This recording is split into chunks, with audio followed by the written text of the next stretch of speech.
Bismillahirrahmanirrahim.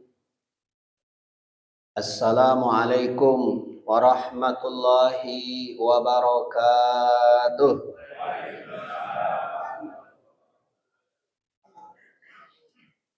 Alhamdulillahilladzi ja'ala syahra ramadana sayyidash syuhur wa dha'afa fihi alhasanati wal ujur. Ahmaduhu wa ashkuruhu wa huwal ghafurus syakur. Asyhadu an la ilaha illallah syahadatan tunji qailiha min azabil kubur. Wa asyhadu anna Muhammadan abduhu wa rasuluhu asrafu amirin wa ma'mur. Allahumma salli wa sallim wa barik ala sayyidina Muhammadin wa ala alihi wa ashabihi wa man tabi'ahum ila yaumil ba'tsi wan nusyur. Amma ba'du. Faqala Allah ta'ala fi kitabihil karim, a'udzu billahi minasy syaithanir rajim. Bismillahirrahmanirrahim. Ya ayyuhalladzina amanu taqullaha haqqa tuqatih wa la tamutunna illa wa antum muslimun. Shadaqallahul azim. Para shaimin dan shaimat, hadirin dan hadirat, jamaah salat Isya dan salat tarawih rahimakumullah. Mari kita awali kultum kita malam hari ini dengan membaca Alhamdulillahi Rabbil Alamin. Puasa hari yang ke-12 sudah kita lewati. Semoga amal ibadah puasa kita yang hari yang ke-12 ini, baik sholat wajib puasa, sholat tarawihnya, sedekahnya, pahalanya dilipat gandakan oleh Allah Subhanahu wa taala, dan doa-doa kita semua diijabah oleh Allah Subhanahu wa taala. Amin ya rabbal alamin. Hadirin hadirat rahimakumullah, kemuliaan seseorang itu di hadapan manusia ditentukan pertama adalah karena kekayaannya. Orang kalau kaya salahnya aja benar. Apalagi benernya. Contohnya itu pagar laut. Ya kan? Pagar laut itu kan tahu salah. Tapi karena ini orang kaya, jadi benerin begitu. Nah. Jadi begitulah ukuran manusia. Yang kedua ditentukan karena jabatannya. Kalau pejabat biasanya kan dimuliakan. Yang ketiga karena kecantikannya. Makanya kita lihat anak-anak muda kita lebih memuliakan artis daripada ustadz, daripada ulama. Coba kita lihat. Kalau artis Korea datang ke Indonesia, itu bandara penuh. Ya, yang nyambut rata-rata anak muda. Nenek-nenek juga ada tapi dikit. Ya. Jadi begitulah ukuran manusia. Tapi Allah Subhanahu wa taala menilai orang itu bukan karena itu. Tetapi Allah menilai seseorang itu mulia atau tidak karena ketakwaannya. Innallaha la yanzuru ila ajsamikum wala ila suwarikum walakin yanzuru ila qulubikum. Sesungguhnya Allah tidak melihat kepada penampilan kamu. Mau pipinya peot, giginya ompong, rambutnya kucel. Tapi kalau hatinya bersih, maka dia adalah calon penghuni surga. Jadi yang dinilai oleh Allah adalah hatinya. At-taqwa hahuna, kata Rasul. Takwa itu ada di sini. Imam Al-Qushairi menjelaskan tentang takwa ini, menguraikan huruf-huruf takwa. Ada 4 huruf. Yang pertama ta, artinya adalah tawadu. Takwa itu harus memiliki unsur rendah hati. Siapapun yang tidak rendah hati, lawannya adalah sombong, tidak akan mungkin menjadi orang bertakwa. Siapapun dia. Mau orang miskin, ada nggak orang miskin sombong? Ada juga ya. Mau orang kaya, mau ustadz sekalipun, kalau dia sombong, dia belum tidak bisa menjadi orang yang bertakwa. Karena kata Rasulullah SAW, man tawadhu'a rafa'ahullah. Barang siapa yang rendah hati, Allah angkat derajatnya. Wa man takabbara wada'ahullah. Orang yang sombong Allah rendahkan, kata Rasulullah SAW. Oleh karena itu, bagaimana sikap kita rendah hati itu? Pertama, di hadapan Allah artinya kita harus melaksanakan ibadah-ibadah yang diperintahkan oleh Allah Subhanahu wa taala. Itu sebagai bentuk rendah hati kita di hadapan Allah. Ya. Yang kedua, dengan sesama manusia. Pada orang tua kita, bagaimana manggil orang tua kita, kepada guru. Sekarang ini Pak, banyak anak-anak kita itu ilmunya tidak berkah karena orang tuanya durhaka sama guru. Sekarang ini. Karena kadang-kala guru dimarah-marahin sama wali murid. Sekarang. Ya, banyak nih guru dilaporin ke polisi gitu. Ya. Itu menyebabkan ilmu anak itu nggak berkah. Kalau orang-orang dulu kita perhatikan begitu hormatnya sama guru. Dan bahkan orang-orang tua itu kalau pada ngaji, termasuk ayahnya Imam Ghazali, itu kalau dia ngaji, itu kiai-kiai dipandang, dia pengen ya Allah, jadikan anak saya kayak kiai ini begitu. Maka akhirnya karena setiap ngaji pengen anaknya kayak ulama-ulama yang dia kunjungi, yang dia datangi, maka akhirnya lahirnya Imam Ghazali. Abu Muhammad bin Muhammad bin Muhammad bin Muhammad Al-Ghazali At-Tusi. Ini kadang-kala wali murid perhitungan sama guru. Guru minta duit mulu guru. Begitu ngomongnya. Padahal sebenarnya kalau bapaknya ngajar,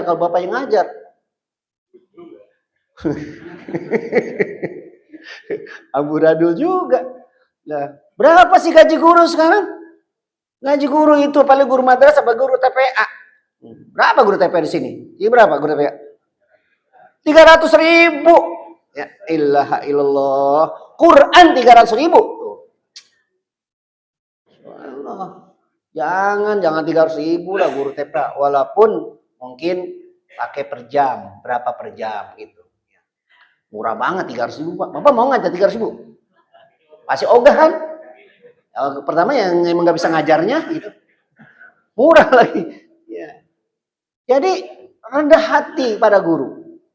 Makanya dalam kitab Ta'lim Zarnuji itu mengatakan barang siapa yang ingin anaknya menjadi alim, kata dia, maka orang tuanya harus menghormati guru anaknya. Bahkan memuliakannya. Kemudian bersedekah kepada guru.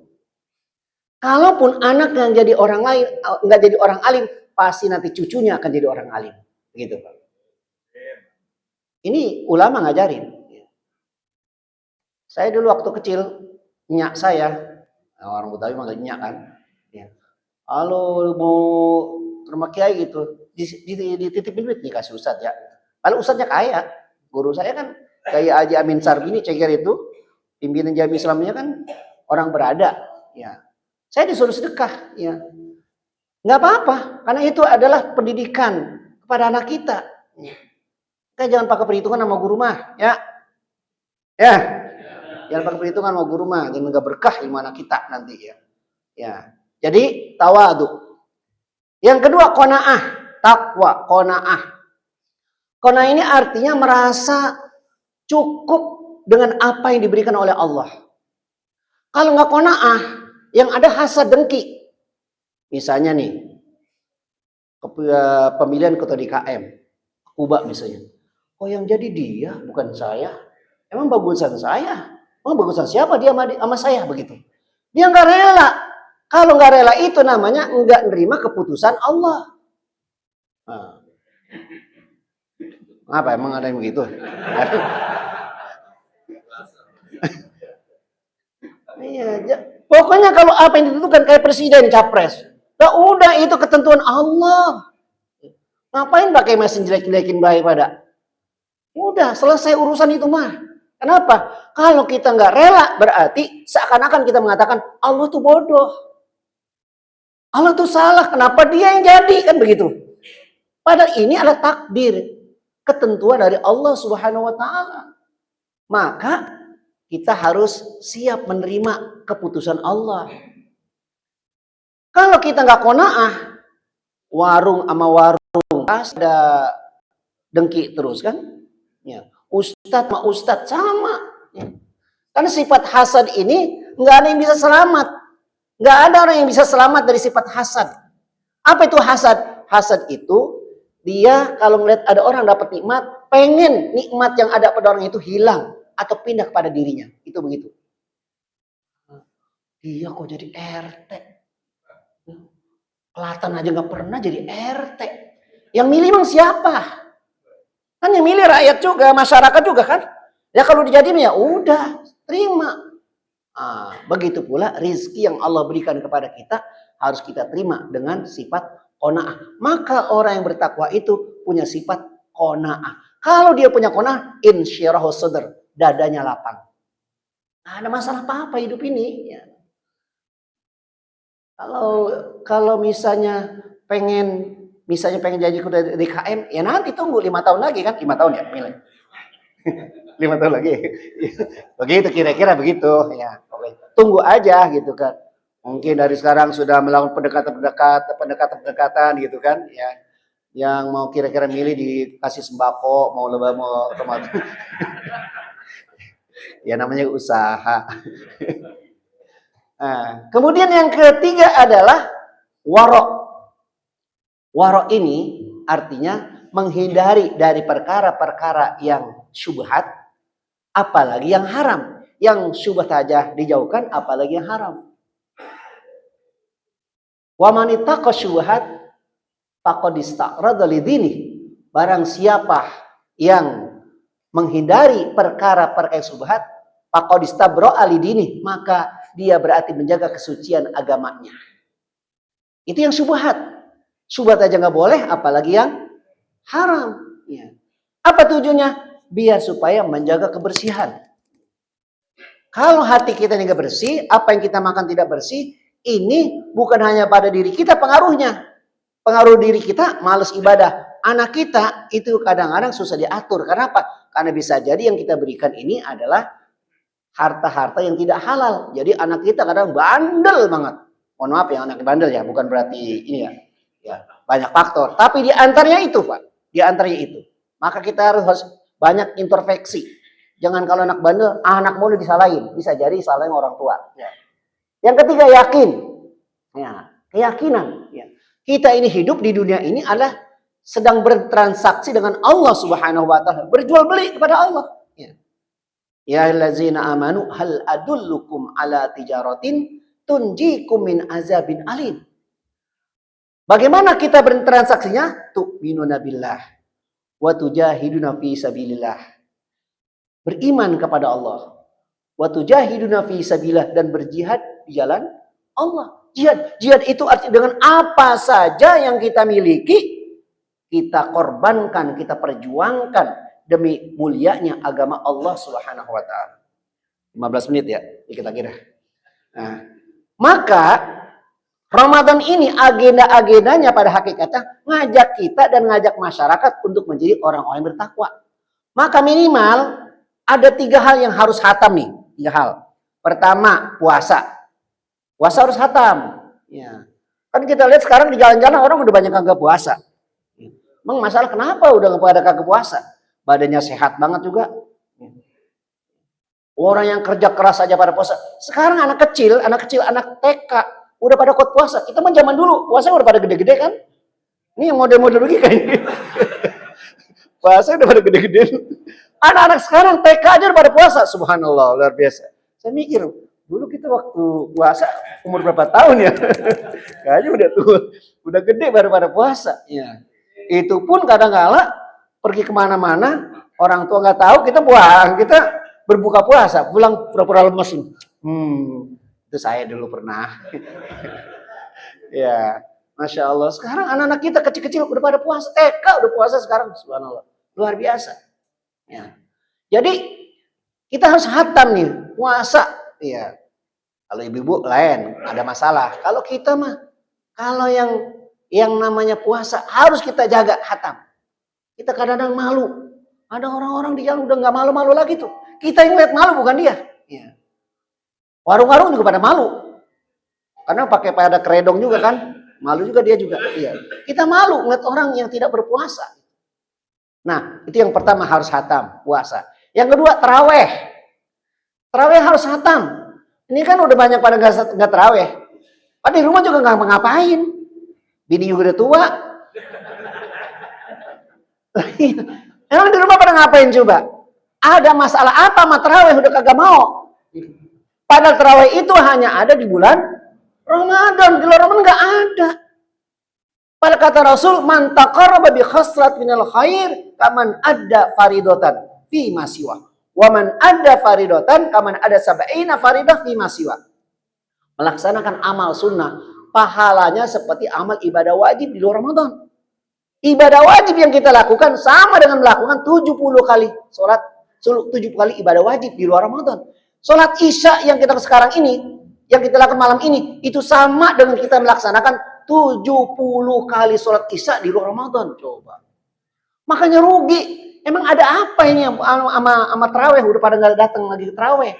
Di rumah juga nggak pada ngapa-ngapain. Dengar ini dari the speaker nih ya. Ya ada masalah apa sama taraweh? Udah pada nggak taraweh gitu. Ya. Terus yang ketiga, hatam Quran. Ya. Mau bacanya yang masih injet-injet, nggak apa-apa, harus hatam. Upayakan. Minimal hatam 1 kali dah. Ya, minimal.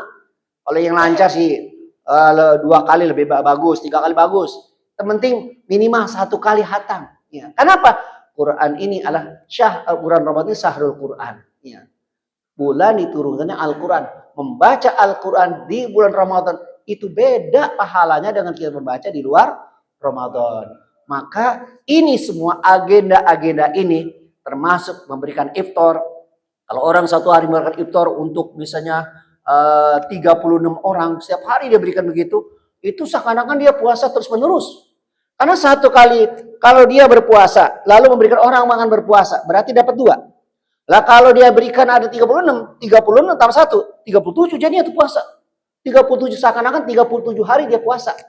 Coba kalau 1 bulan berapa? 37 kali sebulan kali 30 berapa? Hitung aja sendiri dah.